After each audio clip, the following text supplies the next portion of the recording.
Hey there, welcome back. We are actually going to gouge our cane today. So we just spent a little time and got our machine all set up and ready to go. And so I've got just a small pile of cane here. I would normally do, I mentioned when we split our tube cane, I would split 20 to 30 pieces of tube cane and then check the diameter on those and then guillotine them to length, and then I would actually run them all through the gouging machine. And that's usually what I would do in one sitting of my cane processing. To get everything out and to set up the machine takes a little bit of time, so you want to actually use your time efficiently, and you don't want to come and just do 2 pieces of cane and then put everything away and then come back tomorrow and do 2 more pieces of cane. Just go ahead and do a fair amount for yourself so you get at least that part of the process done, and then tomorrow you can move on to shaping and tying. So just have this little pile of cane here.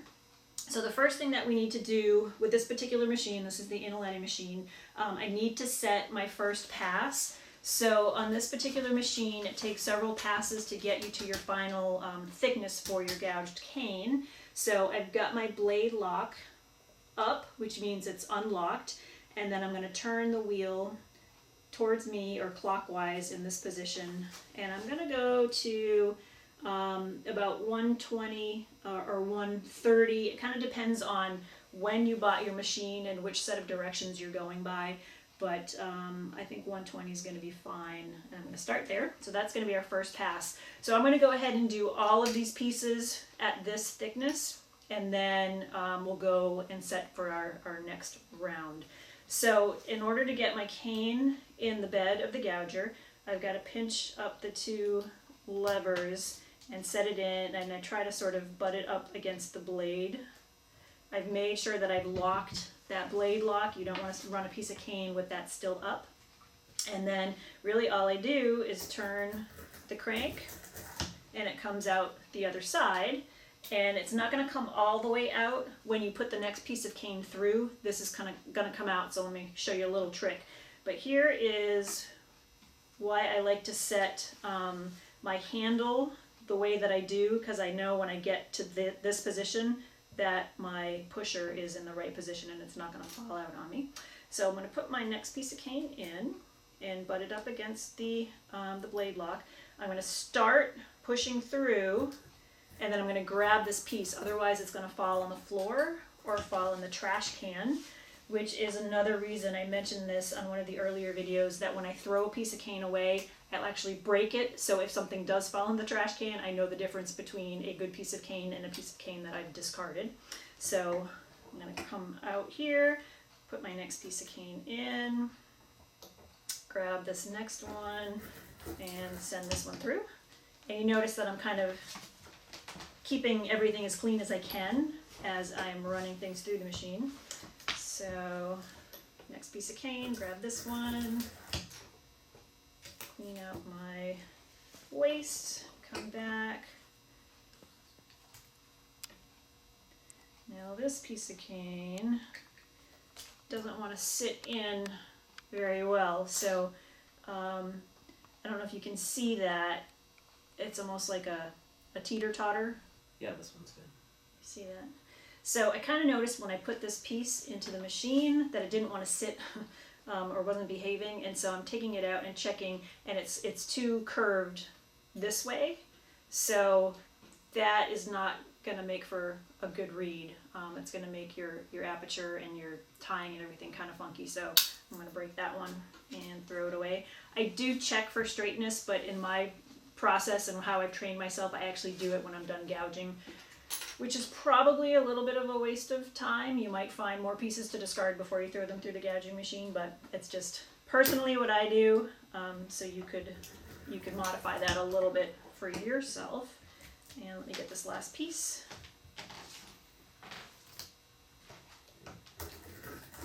Come through. And so the last one you just have to gently kind of pull out because you have nothing to send behind it. And do we have the brush, Thomas? Oh, no. That's okay. That's okay. We'll need it when we clean it out. But so occasionally I'll take our brush, or you could say I just sort of blew out the dust, just sort of keep things clean. So I'm going to bring this back and now unlock the blade lock because I need to set for our next pass, which I am dialing down to about 90. and lock the blade again, and then I'm going to run these few pieces through at this thickness.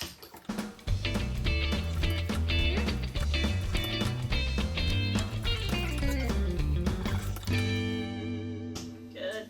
So this last piece I just have to wiggle out from the machine. All right, undo the blade lock. I'm going to go down to about 70.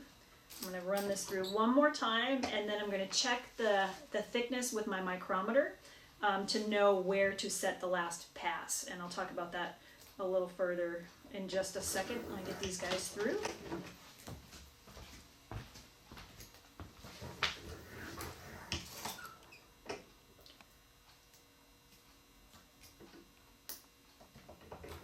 Notice I'm keeping my piles separate so I know what I've already gouged and I know what I need to gouge.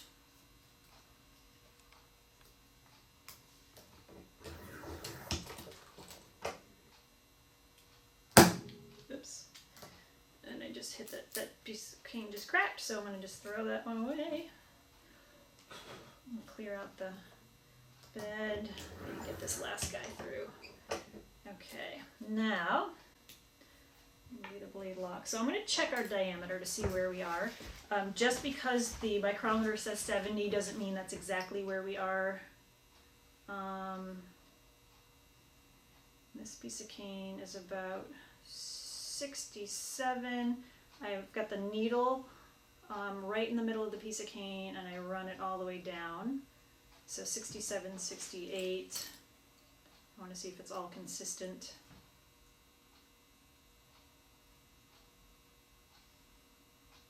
That's a little bit thinner. I want to put that piece there.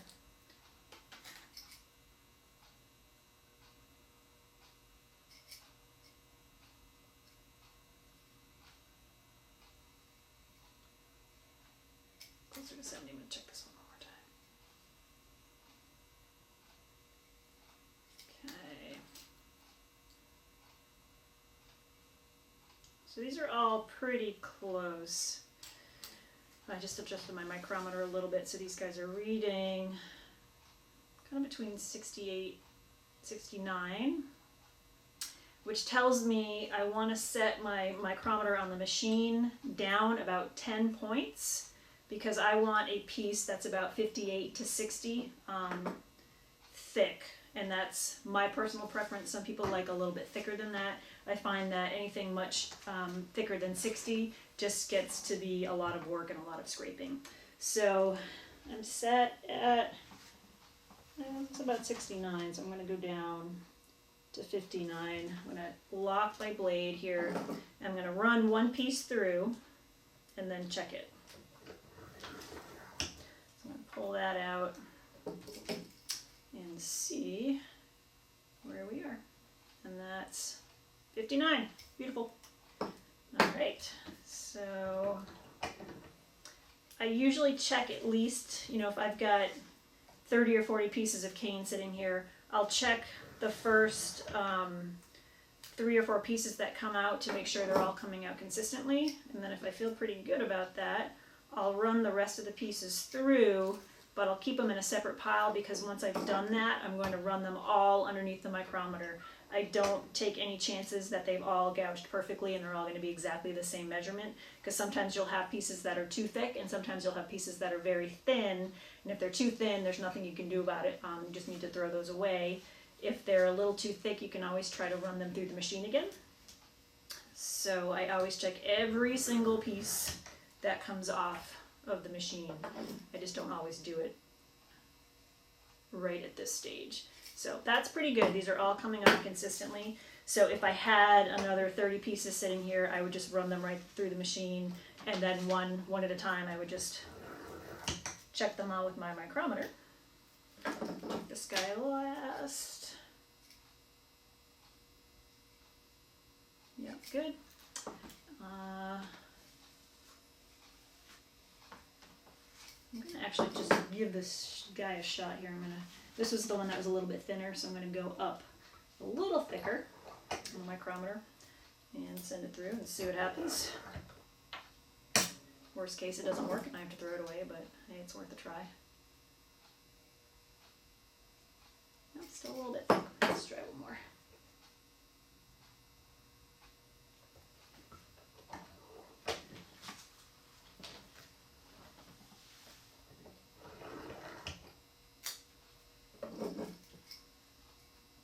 Okay, there we go. 59. So that's good. I'm going to put it in the good pile. All right. We're going to take this apart. So if you're not using the inlay machine, then you probably don't need to watch this, but we're just going to run through it because we have to put it away anyway. So the order that I usually like to do this, I like to actually unlock the blade and then set the blade all the way closed for myself, or in the studio, the next person that's going to use it, because then it just makes it easier to have to set the micrometer. So we're at 0, 0. So I'm going to loosen the micrometer, wiggle that guy out. I'm going to grab my case and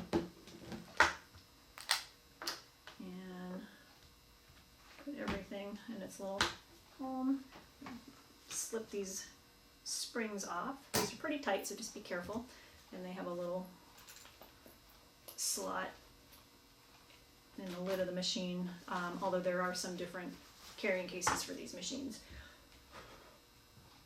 I'm going to take off our handle next. And it's like a puzzle. Does this one go in? There we go. And then I'm going to undo our clamp.